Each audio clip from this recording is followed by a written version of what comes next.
ദിയാകൃഷ്ണയുടെ സ്ഥാപനത്തിൽ നിന്ന് പണം തട്ടിയെടുത്ത കേസുമായി ബന്ധപ്പെട്ട് 3 ജീവനക്കാരികളുടെ മുൻകൂർ ജാമ്യാപേക്ഷ ഇപ്പോൾ കോടതി തള്ളിയിരിക്കുന്നു. കൃഷ്ണകുമാർ ഇപ്പോൾ സീമലയാളം ന്യൂസിനൊപ്പമുണ്ട്. കോടതി 3 ജീവനക്കാരികളുടെയും മുൻകൂർ ജാമ്യാപേക്ഷ തള്ളിയിരിക്കുന്ന സാഹചര്യമാണുള്ളത്. അറസ്റ്റിലേക്ക് അന്വേഷണ സംഘത്തിന് കടക്കേണ്ടി വരും. എന്താണ് പ്രതികരണം? സ്വാഭാവികമായിട്ടും നമുക്കിതൊരു വലിയ റിലീഫ് തരുന്നൊരു വാർത്തയാണ്. ഇത് ഈ കൃഷ്ണകുമാറിനോ ദിയയ്ക്കോ എന്നുള്ളതല്ല. നമ്മുടെ സമൂഹത്തിൽ ഏകദേശം 90% പേരും സത്യം പറയാൻ, സത്യം കേൾക്കാൻ ആഗ്രഹിക്കുന്നവരാണ്. പക്ഷേ നമ്മുടെ കഴിഞ്ഞ കുറേ കാലങ്ങളായിട്ട് നമ്മൾ കേൾക്കുന്ന വെച്ചാൽ തെറ്റ് ചെയ്തവർ, ക്രൂരമായ കാര്യങ്ങൾ ചെയ്യുന്നവർക്കൊക്കെ ന്യായം കിട്ടുന്നൊരു തോന്നലുണ്ടായിരുന്നു. പക്ഷെ അത് കൂടുതലായിട്ടും വെളി വരുന്ന അത്തരം വാർത്തകളായിരുന്നു. ഇതൊരു തുടക്കമേ ആയിട്ടുള്ളൂ. കാരണം ഒരു കേസന്വേഷണത്തിൻ്റെ പ്രാരംഭഘട്ടത്തിൽ അവർ കോടതിയിൽ ജാമ്യം അപേക്ഷിച്ചപ്പോൾ ക്രൈംബ്രാഞ്ച് ഉദ്യോഗസ്ഥർ സമർത്ഥമായിട്ട്, അതായത് ഏതാനും ദിവസങ്ങൾക്കൊക്കെ അകം ഇത്രയും തെളിവുകൾ ശേഖരിച്ച് അവിടെ കൊണ്ടുപോയി അവരെ ജാമ്യം നിഷേധിച്ചിരിക്കുന്നു. ഒപ്പം ഞങ്ങൾക്ക് ജാമ്യം കിട്ടിയിരിക്കുന്നു. ഇത് കണ്ട് തുടങ്ങിയ ദിവസം തൊട്ട് നമ്മൾ പറയുന്നുണ്ട്, നമ്മുടെ ഭാഗത്താണ് ന്യായം, ഞങ്ങളിതൊന്നും ഈ പറഞ്ഞ കാര്യങ്ങളൊന്നും ചെയ്തിട്ടുള്ളതല്ല. പക്ഷേ ഇവരത് ചാനലിൽ വന്ന് എടുത്തിട്ട് നമ്മളെ ഉടുക്കുക എന്നൊക്കെ പറയില്ലേ. പക്ഷെ ഇപ്പോൾ എന്താ പറ്റുമെന്ന് വെച്ചാൽ, ഈ കയ്യടി വാങ്ങിക്കാനായിട്ട് അവർക്ക് ആരോ ബുദ്ധി ഉപദേശിച്ച് കൊടുത്തു. മാത്രമല്ല, ഇവിടെ നിന്ന് കട്ട പൈസ കയ്യിലിരിക്കുമ്പോൾ അതെടുത്ത് കൊടുത്തുകൊണ്ടിരുന്നവർക്ക്. അപ്പോൾ അതിൻ്റെ സുഖത്തിൽ ഇവർ പോയതാണ്. പക്ഷെ ഇവർക്കൊരു കാര്യം ഉറപ്പാണ്, ഇവർ ചെയ്തു കൂട്ടിയത് അത്രമാത്രം തെറ്റുകളാണ്. അതും എന്നോട് ചെയ്തു എന്നൊക്കെ അത് കുഴപ്പമില്ല. ഒരു സ്ത്രീ ഗർഭിണിയായിട്ടിരിക്കുമ്പോഴത്തേക്ക് അവർക്ക് അതിൻ്റേതായ ബുദ്ധിമുട്ടുകളുണ്ടാവും. ആ സമയത്ത് പോലും ഇവൾ ഒരിക്കലും വിശ്വസിച്ചില്ല, സംശയിച്ചില്ല ഇവരിത് ചെയ്യുന്നു. അത്ര സ്നേഹത്തിലിരുന്ന വിശ്വാസവഞ്ചനയുടെ ഏറ്റവും കടുത്ത ഇതാണ് അവർ കാണിച്ചത്. അതുകൊണ്ട് അവർക്ക് വരാൻ പോകുന്ന ശിക്ഷ ഇപ്പം നമ്മളാരും ഈ കേരള ജനത മുഴുവൻ പ്രാർത്ഥിച്ചെങ്കിലും ആ ഉദ്യോഗസ്ഥർ മാത്രമായിട്ടെടുത്തു ചില നിലപാട്. ഇപ്പോൾ അവിടെ ജാമ്യം നിഷേധിച്ചിരിക്കുന്നു. ഇനി കൂടി വന്നാൽ എന്ത് സംഭവിക്കുന്ന എല്ലാവർക്കും അറിയാം. മേൽക്കോടതികളിൽ പോയാലും ഇവർക്കൊരു കാര്യം ഉറപ്പ്, കാരാഗൃഹമാണ് ഇവരുടെ അവസാനം. ഈ മേൽക്കോടതികളിലേക്ക് അവർ പോകുന്നതിന് മുമ്പ് സ്വാഭാവികമായും അന്വേഷണ സംഘത്തിന് ഇവരെ പിടികൂടേണ്ടതായിട്ട് കൂടിയുണ്ട്. ക്രൈംബ്രാഞ്ചാണ് ഇപ്പോൾ കേസ് അന്വേഷിക്കുന്നത്. അപ്പോൾ അന്വേഷണ സംഘത്തിൻ്റെ മുന്നിലേക്ക് ഇവർ എത്തുമ്പോൾ ഇവർ ഈ മൊഴികൾ, നേരത്തെ നൽകിയിട്ടുള്ള മൊഴികൾ ഒരുപക്ഷെ നിഷേധിക്കാനുള്ള സാധ്യതയുണ്ടോ? അല്ല, നമുക്ക് എല്ലാവരും പറയുന്നൊരു വാക്കാണ്, നിയമത്തിൻ്റെ വഴിക്ക് പോയേ പറ്റൂ. അപ്പോൾ നമുക്ക് കുറച്ച് കാത്തിരിക്കുന്നുണ്ട്. കാരണം നമ്മളൊരു ജനാധിപത്യ രാജ്യമാണ്. നമുക്ക് എല്ലാത്തിനും ഒരു പ്രോസസ്സുണ്ട്. നമുക്കതിന് സമയമെടുക്കും. കാരണം അനാവശ്യ ധൃതി കാണിച്ചാലും പലയിടത്തുനിന്ന് പല കോണുകളിൽ നിന്ന് അവർക്ക് പരാതി വരും, കാണിച്ചില്ലെങ്കിലും വരും. അപ്പം നമ്മളെ സംബന്ധിച്ചോളം പൂർണ്ണ വിശ്വാസമാണ് ഇപ്പോഴത്തെ ഈ ഇൻവെസ്റ്റിഗേഷൻ നടത്തുന്ന ടീമിനകത്ത്. കാരണം അത് നമ്മളിന്ന് കണ്ടു കഴിഞ്ഞു. അപ്പോൾ ആ സ്ഥിതിക്ക് കാത്തിരിക്കുമ്പോൾ അവർ കൃത്യമായ അളവിൽ കൃത്യമായ നടപടികൾ എടുക്കുന്ന പൂർണ്ണ വിശ്വാസമുണ്ട്. സാമ്പത്തിക ക്രമക്കേട് നടന്നിട്ടുണ്ട് എന്നുള്ള റിപ്പോർട്ടാണ് ക്രൈംബ്രാഞ്ച് കോടതിയിൽ നൽകിയിരിക്കുന്നത്. അതോടൊപ്പം ഈ തട്ടിക്കൊണ്ടുപോകലിന് മറ്റ് തെളിവുകളില്ല എന്നുള്ള റിപ്പോർട്ട് കൂടി നൽകിയിരിക്കുന്നു. ഇതൊരു പ്രതീക്ഷ നൽകുന്നതാണല്ലേ? വളരെയധികം. കാരണം വെച്ച് കഴിഞ്ഞാൽ അവർ പറഞ്ഞത് മുഴുവൻ തകർന്നും പോയി. നമ്മൾ പറഞ്ഞത് മുഴുവൻ ശരിയാണെന്ന് കോടതി പോലും മനസ്സിലാക്കിയിരിക്കുന്നു. ഇതിനൊക്കെ തൊട്ട് മുമ്പ് തന്നെ, ഇത് തുടങ്ങിയ ദിവസമേ ഞാൻ അന്ന് പറഞ്ഞു, കേരള ജനത ഇതിനകത്തെ സത്യവും കള്ളവും തിരിച്ചറിഞ്ഞിരുന്നു. പ്രത്യേകിച്ച് നിങ്ങളൊരു വീഡിയോ ഇറക്കിയിരുന്നു. ആ വീഡിയോയ്ക്കകത്ത് അവർ തന്നെ അവർ ചെയ്ത കുറ്റം ഏറ്റുപറയുന്നു. ഇതൊക്കെയാണ് നമ്മൾ പറയുന്നത് ദൈവത്തിൻ്റെ അദൃശ്യ കരങ്ങൾ എന്ന് പറയും. അങ്ങനെ ഒരു വീഡിയോ നിങ്ങളുടെ കൈവശം പറഞ്ഞ കാര്യമില്ല. തുടക്കം മുതലേ സീമലയാളം ന്യൂസ് ഈ വാർത്ത ഫോളോ ചെയ്ത് ആ വീഡിയോ പുറത്തിറക്കിയ സമയം തന്നെ അങ്ങയുടെയും ദിയയുടെയൊക്കെ പ്രതികരണം എടുത്ത്.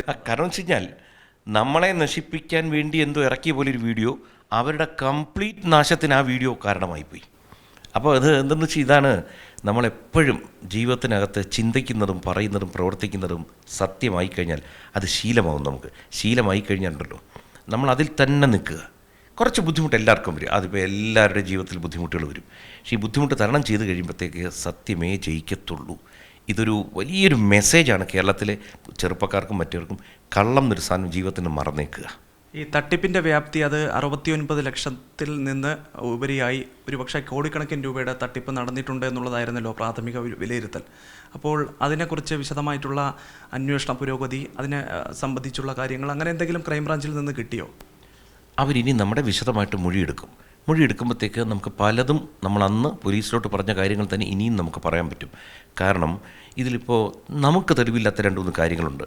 പക്ഷെ അത് നമ്മളൊന്ന് സൂചിപ്പിക്കാമെന്ന് വിചാരിച്ചു. ഒന്ന്, ക്യാഷ് പോയിരിക്കുന്നതും, 2, നമുക്ക് സ്റ്റോക്ക് ധാരാളം മിസ്സായിരിക്കുന്നു. ഇതൊക്കെ അവരുടെ അന്വേഷണ രീതി സ്വാഭാവികമായിട്ടും മികച്ചത് തന്നെയായിരിക്കും. മാത്രമല്ല, ഈ വീണ്ടും ഒരു വിധിയുടെ കാര്യത്തിലൂടെ വരാം. അതായത് നമ്മുടെ ആൾക്കാർക്ക് ഒരു വിശ്വാസമുണ്ട്, ദൈവത്തിലായിക്കോട്ടെ, സംവിധാനത്തിലായിക്കോട്ടെ, അല്ലെങ്കിൽ നമ്മുടെ സർക്കാരിലായിക്കോട്ടെ. ആ വിശ്വാസത്തിനും ഒരു ബലം കൊടുക്കുന്ന ഒരു ചെറിയ വിധിയാണിത്. എൻ്റെ വിധി ചെറുതാണെങ്കിലും ഇമ്പാക്റ്റ് വളരെ വലുതായിരിക്കും. കാരണം എന്നറിയോ, ഇതിപ്പോൾ ഉദ്യോഗസ്ഥർക്കും ഒക്കെ ഒരു ഉന്മേഷം പകരുന്നതാണ്.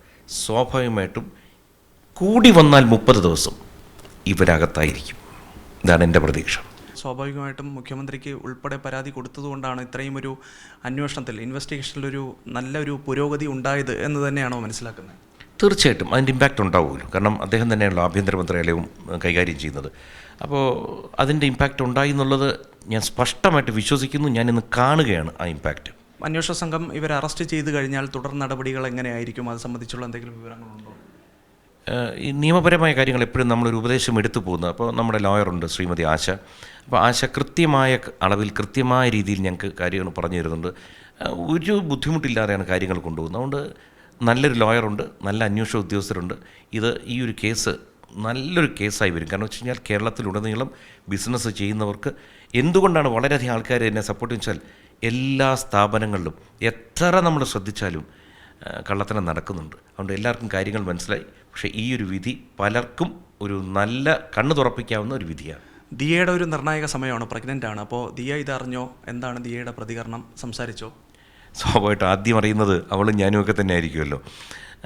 നമുക്കതൊരു മാനസികമായി വളരെയധികം റിലീഫാണ് നമുക്ക് കിട്ടുന്നത്. കാരണം വെച്ചാൽ ഒന്ന് ജാമ്യം, രണ്ട് ഇല്ലാത്ത കാര്യങ്ങൾ പരസ്യമായി പറഞ്ഞ് അപമാനിക്കാനാവുന്ന രീതികൾ മുഴുവൻ നോക്കി അതിൽ നിന്ന് നമ്മളെ എന്താണ് ശുദ്ധികലശം നടത്തി വെളിയിൽ കൊണ്ടിരുന്ന പോലത്തെ ഒരു വിധിയായിരുന്നു. അതുകൊണ്ട് അങ്ങേയറ്റം സന്തോഷവും ആശ്വാസവും ഒപ്പം നമുക്ക് വേണ്ടി പ്രവർത്തിച്ച, മീൻസ് നമ്മളെ സഹായിച്ച എല്ലാ മാധ്യമപ്രവർത്തകർ, അതുപോലെ തന്നെ നമ്മളറിയാതെ തന്നെ ധാരാളം പേര് എവിടെയൊക്കെയോ പ്രാർത്ഥിച്ചിട്ടുണ്ട്. ഇതിനൊക്കെ ഒരു എഫക്റ്റ് ഉണ്ട്.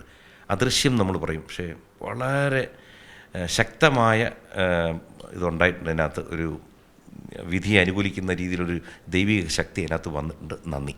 വരും ദിവസങ്ങളിൽ ഈ പ്രതികളെ അറസ്റ്റ് ചെയ്യാനുള്ള നീക്കം അന്വേഷണ സംഘത്തിൻ്റെ ഭാഗത്തു നിന്നുണ്ടാകും എന്നതാണ് കരുതപ്പെടുകയും ചെയ്യുന്നത്.